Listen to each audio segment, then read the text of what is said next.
Nshuti mukurikiranye ibiganiro kuri Action TV twongeye kubasuhuza.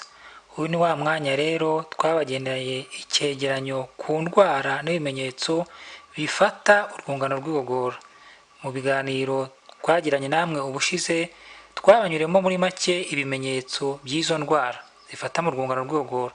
Tunabasezeranya ko umunsi ibyo bimenyetso bizaba birangiye tuzagenda tubanyuriramo zimwe mu ndwara zifata mu rwungano rw'igogora.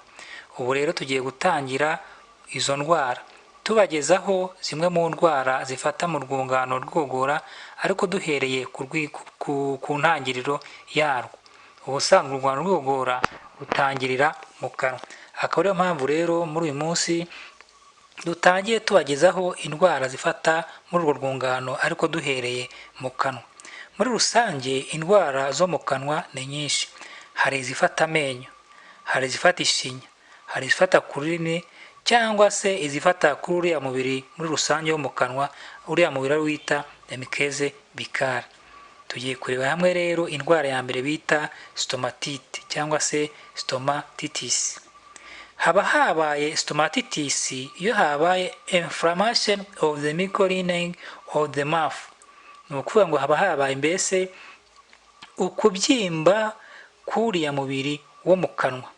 Tuvuze rero muri rusange uko kubyimba kugaragazwa n'udusebe dutoya tugereranywa mu ishusho y'umweru, tukaba tubyimbye kandi tubabaza cyane.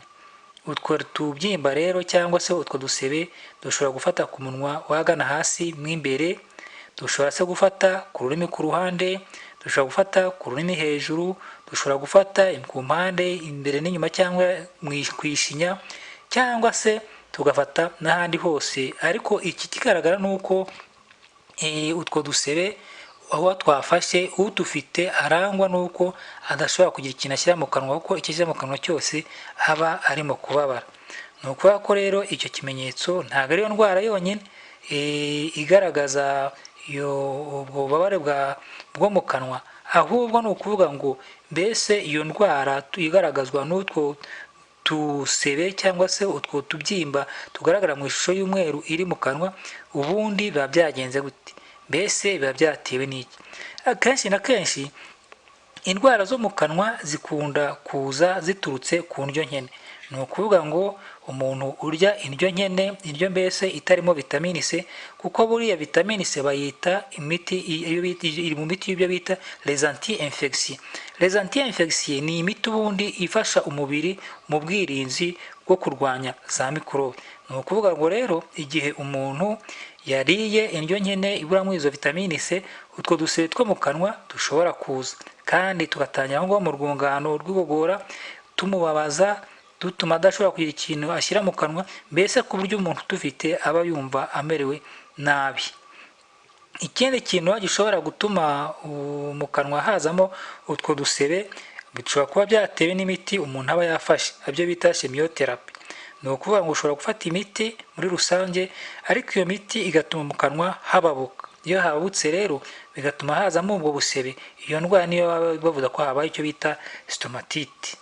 Hakaba rero nanone ibyo bita za mikorobe cyangwa se za virusi zishobora gutuma n'ubundi mu kanwa hakomeza kuzamo ubwo busebe. Hakaba nanone ibyo bita isuku nke yo mu kanwa, aribyo bita poor dental hygiene. Ni ukuvuga ngo iyo tuvuze isuku nke mu kanwa tuba dushaka kuvuga iki? Isuku nke mu kanwa ntabwo ari ukuvuga ko umuntu aba atoza amenyo. Isuku nke mu kanwa ushobora kuba wakoze isuku mu kanwa ariko wabikoze mu buryo mbese mu buryo budahagije, cyangwa se wakoresheje amazi mabi, cyangwa se wakoresheje uburoso bushaje, cyangwa se wakoresheje ibindi bintu bishobora gutuma mu kanwa kawe hazamo ibibazo.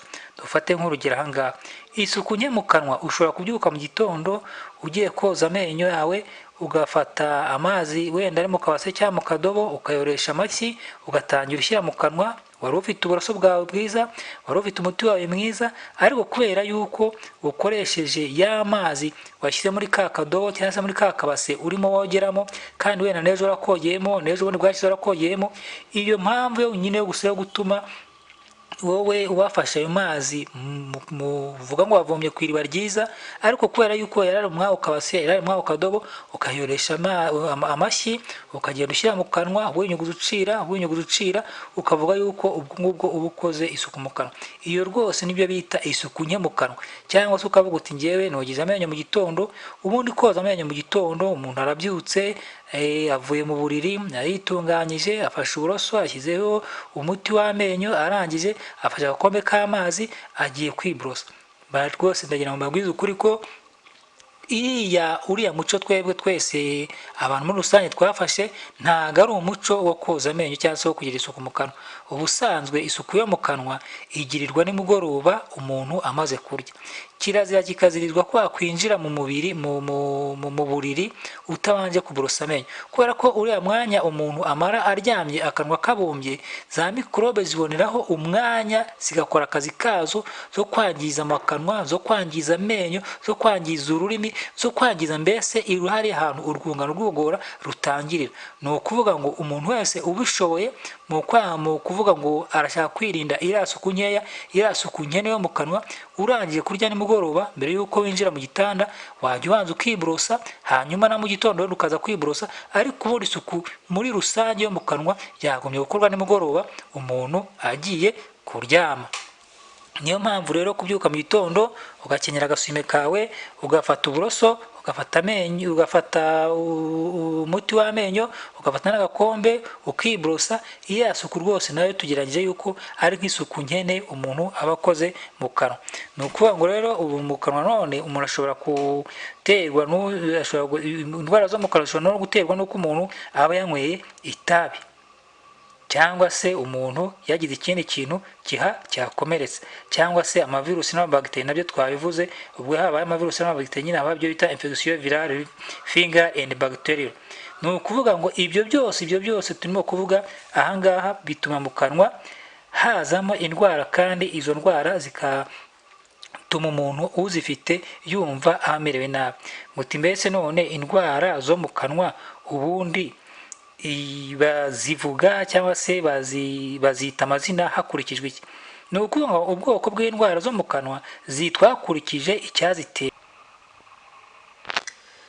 Dufate nk'urugero rero, hari indwara bita migratory stomatitis irangwa n'imiterere y'ururimi rugaragaraho ishusho idasanzwe, ishusho mbese isa n'ifite ikarita kura tureba nyine ikarita ziba zishushanyije ku ruhande. Icyo gihe bavuga ko haba habaye inirange geographique cyangwa se geographical tongues. None bavuga ko habaye ni geographical tongues kubera iki? Bavuga yuko haba habaye ni geographical tongues kubera ko they are atrophic erythematous areas of the population that migrate over time. Ni ukuvuga ngo rero iyo habaye icyo gishushanyo ku rurimi kigaragara nk'aho ari ishusho y'ikarita, wenda urabona ikarita ya Afurika cyangwa ikarita y'u Rwanda ukuntu ziba zigiye nyine ari disekete ku ruhande, nicyo gihe nyine ko haba habayeho inirange geographique.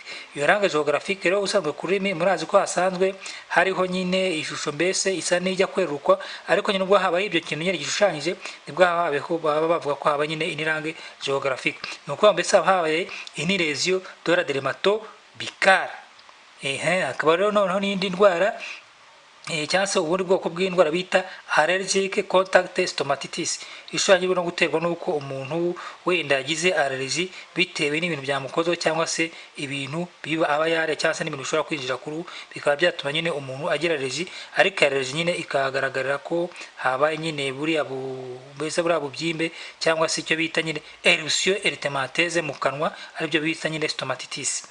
Cyangwa se akaba icyo bita nutritional deficiency stomatitis iterwa n'indyo nkeya. Ni ukuvuga ngo umuntu aba yabuze mu ndyo yiwe vitamine B2, vitamine B3, vitamine B6, vitamine B9, vitamine B12.